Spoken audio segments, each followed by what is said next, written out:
Hey, beautiful people. Welcome back to Vent It Out with Nadia, the space where we talk real, we get raw, and we keep it absolutely relatable. Today, we are diving into a topic that is super common, sometimes exciting, sometimes messy, but always worth talking about cohabiting. Yes, cohabiting, living together with your partner before marriage or even without the whole marriage agenda. Yeah, I mean, some people do that. It's a dream come true. Is it a dream come true or it can turn into a total nightmare? Let's talk about it. So, what is cohabiting? In simple terms, cohabiting is when two people in a romantic relationship decide to stay or live together without being legally married. And let's be honest, it's becoming more and more and more popular across this world. Some see it as a trial run for marriage, whilst others see it as a simple building or simply building a life together without the pressure of wedding vows. I mean, what's pressure of wedding vows? I mean, I don't understand. Pressure of wedding vows as how. Anyways, let's continue. But there's this thing. Let's get deeper into cohabiting. I think there's some pros and cons with cohabiting, and I'm gonna share some pros with cohabiting and then some cons with cohabiting. And you let me know what you think about cohabiting in the comment section. I mean, after all of this, I would share my personal view on cohabiting and then we let the conversation continue in the comment section. So, some pros of cohabiting, sorry. Um, Cohabiting allows you to have some shared responsibilities. Okay, so some responsibilities like bills, rent, groceries. I mean, all of that wouldn't be on you.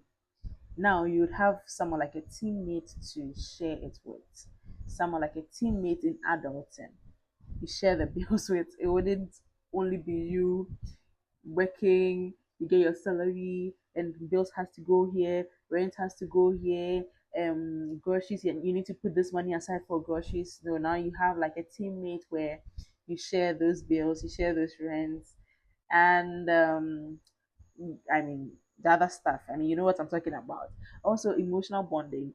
Some people say that living together allows you to really see and get to know your partner, the good and the bad, and why.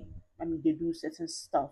For instance, you are someone that is like this what's the name? There's this term for them. I forgot it. When I remember, I'll come back to it. I mean, but there's some people that are very, very like perfectionists. They do their things. They like their things in order. They do their things in order. They like their things to be done a certain type of way. And you on the other hand is the messy type. People believe that when you get to live with your partners or you get to live with your partners before marriage, you get to know them properly. You get to know what they like, what they don't like, how to adjust, how to compromise, and all of those stuff.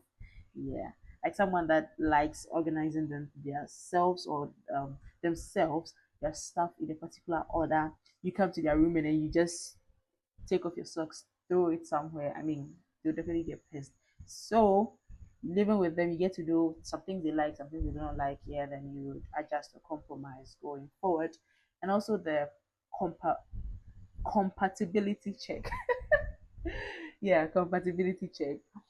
So apparently there's the compatibility check is like a real life test drive. You get to learn if you're truly really compatible before making a long-term commitment. That is where I have my issue. How do you test drive marriage? Like you get, how do you test drive? So in the test drive, what do you do? Like what do you do in that phase? Are you just getting to know each other, talking, or you definitely do what married people do? You get, and if you I think you finish the test drive and you realize that it has failed or it will fail, it will go well, and you leave that relationship, quote and unquote, how many test drives would you do before you get married?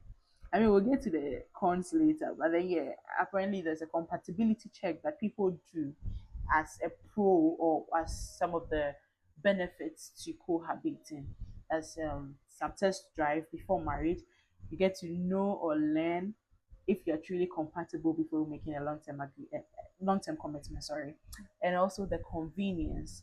Um, some people say that it makes sense to um stay with your partner because why would you two stay at two different places, pay two different rents, and be visiting each other when you can actually combine forces and pay rent and stay together? That's the argument that people are coming with. I mean, other people might have different opinion. You listening to me might have your own opinion. I also have my own opinion, and I would like to hear you guys in the comment section. Interact. Let me know your take on it. Let's talk about it, okay? I'll be in the comment section actually having a conversation with you guys because this is a topic that I'm very particularly interested in. So let me know what you think in the comment section. So let's just dive straight to some cons, some disadvantages of cohabiting. Now, it's not all sunshines and cuddles in cohabiting. There are lots of disadvantages that people do not speak about. I feel like those who practice cohabiting before marriage have a lot going on that they have to compromise with that they do not talk about. I have a few that I would like to share. Then again, I'd like to hear from you guys. Talk to me in the comment section. Share your views with me in the comment section. Let's talk. I'll be in the comment section, replying to your comments, keeping the conversation very interactive in the comment section. So talk to me. So the first one is your lack of personal space. I mean, you start with. I feel like when you start cohabiting, you start missing your solo times, your personal routines, like moments where you were just in your room, quiet, thinking about yourself, planning your day, planning some other things, and all.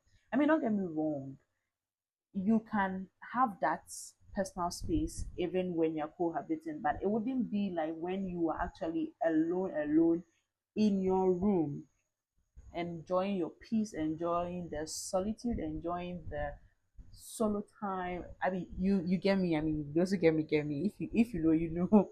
Yeah, I feel like if you're cohabiting, it kind of feels like the other person is around, the other person is nosy, the other person is eavesdropping, the other person is all up in your business like that, and it's crazy at times. Yeah, I feel like people do not really emphasize on that, but then there's some real shit. Also, there's this financial entanglements. Yes, so sharing money sounds like it's an easy thing, easy peasy thing to do. But what happens if the other person slacks? What happens if things go south? What happens if you decide to um, share responsibilities? Maybe you are paying rent, I'll be paying bills, or you're taking care of rent, I'll be taking care of bills and groceries. And later on, your landlord comes knocking at your door that the rent hasn't been paid for the previous month, blah, blah, blah, like the other person's life. What happens to that? Like, there's a whole lot going on. Whereas if you were staying alone, you know that all these responsibilities are mine to chest. So you chest it with your full, you receive it with your full chest. You know, I mean, you know that at the end of the month you have rent to pay, you have bills to pay, you have groceries to buy, you have family to send money to, you have some petty stuff to get. You budget, you write, I mean, all those stuff you need to buy, you budget your money down, everything. At the end of the month, you allocate those funds to where it's supposed to go, and you know you have your peace of mind. But this is the case where you are cohabiting with someone and you've decided to share the bills or share the financial burdens, and then one or the other party slacks. I mean, it becomes annoying, and if you don't take care, it will have a heavy blow or a heavy toll on the relationship, which is not um advisable. I mean, these are some of the disadvantages. Also, the issue of commitment confusions. Sometimes one partner sees it as a step towards marriage, while the other sees it as an alternative to marriage. Yes. That is where me personally I term as see finish. Yes, because I said early on, you might think that, oh, cohabiting will make you like get to know your whether you're compatible, like the compatibility check and everything, get to know each other well. Be doing things, quote and unquote, things married people do. And you might be thinking that it's a step for you to know your partner better before marriage, it's a step towards marriage. But then the other party might see it as, I'm enjoying what I'm supposed to enjoy in marriage, so why marry? You get, that's where the see finish enters. It gives them some kind of cold feet to get married. And I feel like, I mean, this is my personal opinion. I feel like mostly those who really get the cold feet in this kind of situation is the men. They tend to get the cold feet to marriage. The ladies tend to feel like it's a step towards knowing each other or getting to know our compatibility before marriage. Then the men, when or whilst they are enjoying all the benefit that comes with marriage, even when not married, tends to get that see finish spirits. Mhm. And they tend to delay marriages, tend to have cold feet, and that is where the drama begins in the relationship. Also, breakups get complicated. Mhm. Yes.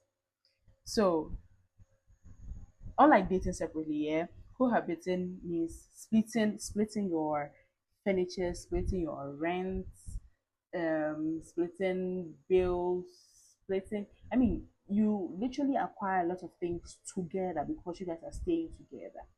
So in a situation where, I mean, relationships are meant to end in marriages, yeah. But then there are times that it doesn't go our way. There are times that things end. So in a situation where the relationship doesn't end in marriage and it ends, how are you going to split the stuff? So say you guys bought a set of furniture together, how are you going to split it? One person is going to take a table, the other person is going to take one chair. Like, you see, it brings a whole lot of complications here and there. You get me? Whereas if you're staying alone, you are buying all these things yourself, so you do not have issues with breaking up and all of that. Marriage is marriage separately, but then this is relationship. There's no commitment involved. You just decided to carry your stuff, carry your two left legs to go to the man's house to cohabit or stay with him when you guys are not married. And when things go south, how do you expect to deal with it? How are you going to share the stuff you guys purchased together? I mean, it starts a whole lot of drama, which is not advisable. So I don't know. You guys, let me know in the comment section some disadvantages that you guys have about cohabiting. But there's a few that I have.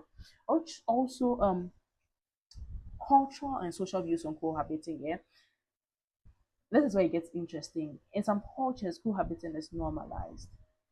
No big deal. I mean, I do not really know, like, yeah, very well. But then I feel like in the foreign countries, like the European countries, like Americas and all of that, cohabiting is like, yeah, no big deal. Like, it's normal. Everyone is doing it, yeah. But then in some others, it's a taboo. It is really frowned upon. In even the religious settings, it's a sin. To be living under the same roof with a man or a woman that you're not married to is a sin. You are literally going to fornicate. I mean, you cannot put fuel and candle in the same place. The house or the room is going to catch fire. Yeah, I mean, you guys get me. The room is going to catch fire. So, in some cultures, it's normal. In some places or some environments, some communities, it's very normal. There's no big deal with it. But there's some cultures that frown upon cohabiting. It's a taboo. It's literally a sin for them. I can't remember. My mom told me this thing, and I think every or almost every girl child has one way or the other heard this line from your parents before that as a girl child, you have to stay in your parents' house for the man to come and marry you and take you from your parents' house. It's not advisable for a girl child to go and rent and stay on their own. This is renting to stay on my own, not even moving to go and stay in a boy's house. So renting to go and stay in my own. It's even frowned upon. So imagine going to tell your African, your typical, the underlying word is typical, your typical African parent that, mommy, daddy, I have this boyfriend, I want to go and stay at his place. Like, are you okay? Is everything okay up there? Like, oh my god, that day you received the preaching of your life. I mean, it's heavily frowned upon in most of the African cultures, and I understand where they're coming from because, like I said, this sorry, this whole see finish thing um comes to play mostly when ladies do that. It's kind of gives some men cold feet, and they tend to delay the marriage or the marital processes, the marital rights, and all of that. So it's better you stay with your parents. They see the seriousness, they see that they are not getting what they're supposed to get in marriage when they are not married to you. They would rush or they would make or put in all the efforts to actually get married to you and then now start enjoying the benefit that comes with marriage rather than you packing your things going to stay with them. Even with that, I feel like the respect would be reduced, kind of. Yeah, they wouldn't respect you like that. After all, what else is there, or what else you have to give me in marriage? I've already seen. Then I mean that, like, I've already seen what I'm supposed to see. I've already heard what I'm supposed to hear. I've already felt what I'm supposed to feel. Like, you get me? Yeah. So, in as much as cohabiting is frowned upon, or it's a taboo, or it's even a sin in some religions, in some cultures, people still practice it, and I feel like, I mean, I would respect everyone's opinion, but then me, I wouldn't subscribe to that. However, people still practice it, and that's up to them. I mean, that's their decision to make. So I feel like some tips to making cohabiting work will be helpful. So yeah, let's just jump straight to some tips that will make cohabiting work. Some few tips that I have gathered down. So I feel like one major tip to make cohabiting work, if you have decided to practice cohabiting, is communicating everything. The underlying word is everything. I mean, you guys have to understand yourself. If you have decided or you have come to a consensus that we are going to cohabit until marriage, you have to communicate clearly. It has to be very clear and very concise. Speak about everything. Speak about bills, the chores, who takes the trash out, who does this. Look, I mean, talk about it. Yeah, speak about it, communicate, let each other know what they are doing, let each other know what they are supposed to do, let each other be accountable for what they are supposed to do. Okay, you've communicated that you are supposed to pay the bills, you're supposed to do this, I'm supposed to do that. If you do not do your own, you take account for it. Do not blame game. Take account for it. Be accountable for your mistakes. Fix it. Like, communicate everything. I feel like communication is key in every relationship, and in this aspect of cohabiting, I feel like communication is very, very important. And yeah, I feel like talking about everything would make the whole thing a little bit easier. Even though it's not that easy, it will make it a little bit easier. Also, respecting of boundaries. Just because we live together doesn't mean you stop being individuals. No, we are living together, yes, but we are two separate individuals. At times, we need quality times individually. We need our space. So, I mean, we have to respect some boundaries. I mean, you have to respect some boundaries. Sorry, have your own solo time, have your own personal time, enjoy your space, and all of that. You have to communicate that as well. I mean, everything, all of these boils down to communication. You communicate when you need those solo time, or you communicate that, or maybe at this time I want to have like a solo time. I want to do my reading, I want to do my meditation, I want to do my own stuff. And I wouldn't want to be disturbed. I will get back to you after this time, or my phone will be on do not disturb. I'll get back to you after this time. Communication, but then you have to respect each other's boundary. When I communicate, or when I tell you that I'll be doing this at this time, I'll be spending some time with my friends, or I'll be doing a virtual meeting or something, I expect you to respect that, because the fact that we are living together doesn't mean you be all up in my face like that. You get me? Also, talk about the future. So, are you living together for convenience, or you are living together for it to lead to marriage? Yeah, I mean, you have to keep on hinting on it, the future. What is the end goal of this cohabiting we are doing? If you have decided to cohabit, what is the end goal of it? You have to let that whole marriage conversation keep ringing before it leaves the head of the man, especially. The reason I'm saying the man is mostly it's the men that tend to get a cold feet when the cohabiting thing starts. So are we doing this cohabiting for it to lead to marriage, or we are just doing it for convenience purposes? Let's be clear. If you are doing it for convenience purposes, then there's no meaning to it. It's more like trying to benefit kind of thing. No. If we are doing it for marriage, when are we getting married? Have that marriage conversation, have that future conversation. And I feel like it's going to help. Yeah. I mean, even though personally I do not subscribe to it, people do. And I feel like these are some few tips that would help navigate through the whole cohabiting world. Yeah. So let's talk. Let me know. Are you team cohabiting works, or nah? I will wait till marriage. Personally, I will wait till marriage. Cohabiting will not work for me. I don't like see finish in my life. I detest see finish. I I do not like see finish. I detest it. So I'll personally wait till marriage. So drop your experiences in the comment section. Drop your takes in the comment section. Do you think living together makes relationships stronger, or does this set people up for breakups? I really, really want to hear your stories. Let's vent it out together, okay? And before we end today's episode, I have actually decided to give a hot take, one hot take at the end of every episode, okay? So today, my personal hot take is drum roll. So my personal hot take for today is I feel like those times, those ages where parents used to arrange marriages for their kids needs to come back. Yeah, I said what I said. It needs to come back. They need to bring it back ASAP, as soon as possible, ASAP, because the one that we are arranging is not arranging. The one that we are arranging is just no, it's not arranging, Charlie. It's not arranging. It's not helping. It's a whole mess. We thought we could do it on our own, but parents, we beg, we beg, come to our aid.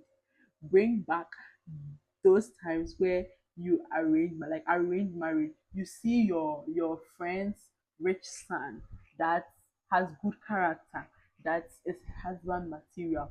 You think this one is a good fit for your daughter. Connect them, arrange them, set up the dates. Like I feel like it will help, Charlie, because the ones that we are arranging now, Charlie, is casting. It's casting. It's casting. I know a lot of you are going to agree with me. It's casting. Yeah, it's casting. So this is my hot take for this week. Those times where our parents used to arrange marriages for us should be brought back as soon as possible.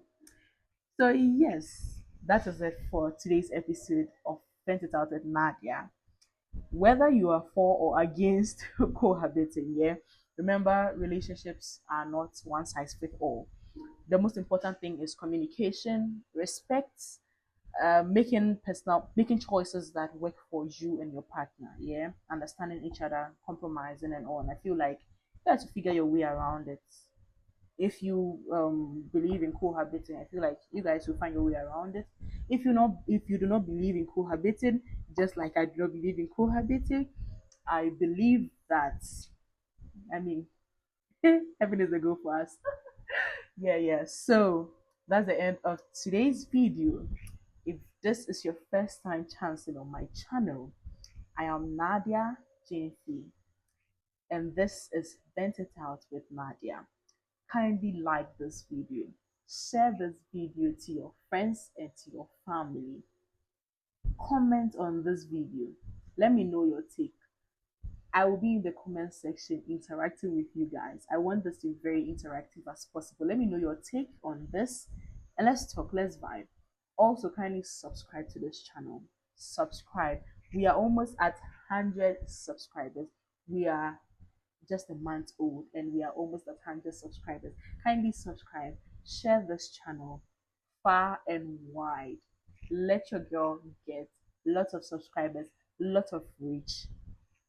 Hit that post notification bell so that when I post a new content, you'll be the first to watch and share.